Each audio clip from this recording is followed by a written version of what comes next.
What is going on, guys? Welcome back to the Rantin Review. We're talking today about some WWE news. I know that is rare on my channel, but I did peek at the YouTube page and some of the news that's going around about WWE, and one thing that did stand out to me that seemed to be fairly important is the apparent disappearance of Bray Wyatt. Before we get into that, though, of course, I always have some goodies for you guys down below. I know money is a concern these days. Inflation is rising, so you might want to start investing your money in some smart things. I know a lot of people see crypto is going up. You can get some free crypto, possibly, by using my affiliate link down below for a BlockFi. It gives you high percentage returns on your Bitcoin, Ethereum, and lots of other coins. You can also get 2 free stocks from Webull using the affiliate link down below. And those 2 free stocks could be worth anywhere up to $1,850 a piece. So essentially it's free money. So check out the links down in the description box below and get yourself some free stuff. On to the news. So reported by Sean Ross Sapp, which is, you know, one of the more reputable names in the online wrestling journalism community, even though there really isn't one. But he gets some rumors and scoops right. And what he's reported that some people have told him that behind the scenes, even though we haven't seen Bray Wyatt really since he did a one promo after WrestleMania when he was turned on by Alexa Bliss, you haven't seen anything from him since he gave that promo. Even though he's been seen behind the scenes, apparently in the past week or two, he hasn't been. And some people that seem to apparently know him, again, this is all rumor, say that he wants to be back on TV. And that's pretty much all anybody knows. My personal thoughts on this is that if you go back and look at the promo that he did at the Firefly Funhouse following WrestleMania, he did this kind of, at the end, he did this kind of Baptist revival thing, a little bit of a brother love thing. And he was putting his hands on Mercy the Buzzard and on the husky pig thing and telling the witch to be devil be gone and all this stuff like he was a preacher, talking about he will rise again, he will return, meaning the Fiend. However, the problem with this is that at WrestleMania was the return of the Fiend after being gone for a long time.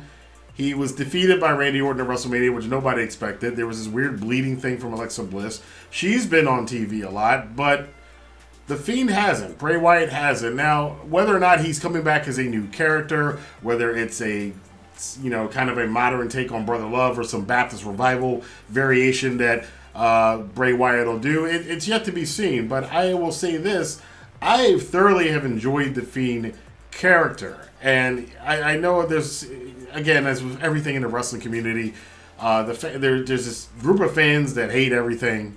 And there's been a lot of growing hatred towards the Bray Wyatt Fiend character because the in-ring work isn't all that.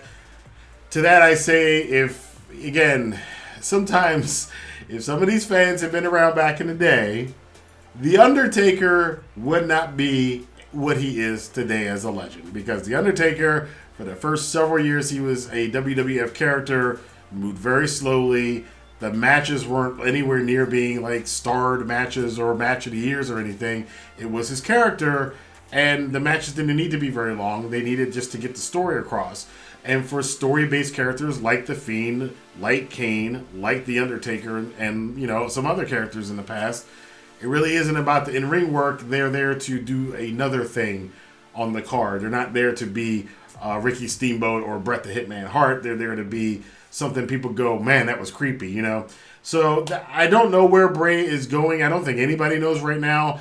The old me from 10 years ago would say, oh, WWE's planning something big for him. He'll be back in a couple months and it'll be some new wild, crazy thing. However, this is not the me from 10 years ago. This is the me from now that has thought that in the past about WWE and only been disappointed. So the sky's the limit right now. I mean, Bray Wyatt's not going anywhere. It's not like he's leaving the company or anything, but he creatively must be frustrated with some of the way that his characters are going. I mean, he put so much effort into that Fiend character and did so well with it.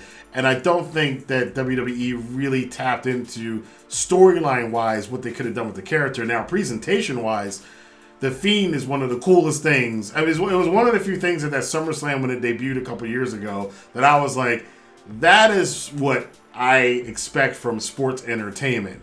This kind of that's his entrance is so cool. The ambiance is so cool. There's so many layers to the character. Of course, the John Cena cinematic at WrestleMania last year was pretty damn cool and stole something talked about to this day. So the Fiend was a great character. The Fiend did a lot of great stuff, but I think that between the management not really understanding what to do with the character.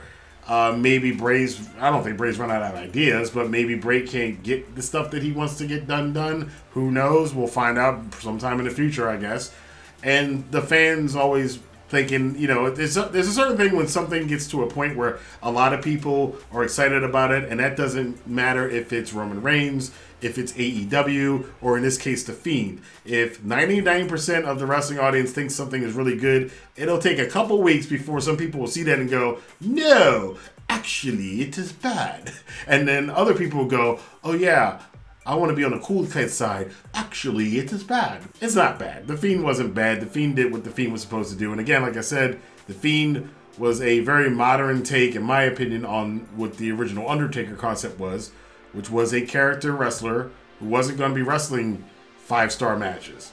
It was going to be a spectacle to see and an attraction to see that you only see every so often. There's a lot that can be said about that. Seth Rollins beating him in Hell in a Cell, Goldberg beating him for the Universal Championship. All of those things kind of hurt the character a little bit.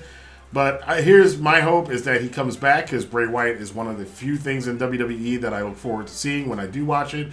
So hopefully they got something new and cool cooked up behind the scenes, but only time will tell. I want to know what you guys think, though. Where do you think Bray Wyatt is? What do you think he's doing? What do you think they're planning for him to do yet a second comeback in 1 year in WWE with that character? Or is he going to do something completely new? Let your voice be heard in the comment box below. Until next time, if you like this video, hit the like button, subscribe to this channel, and definitely share this video on Twitter, Instagram, Reddit, Facebook, wherever you talk about sports entertainment and WWE. I'll talk to you guys soon for more news and commentary here on the Rantin Review. Have a good day.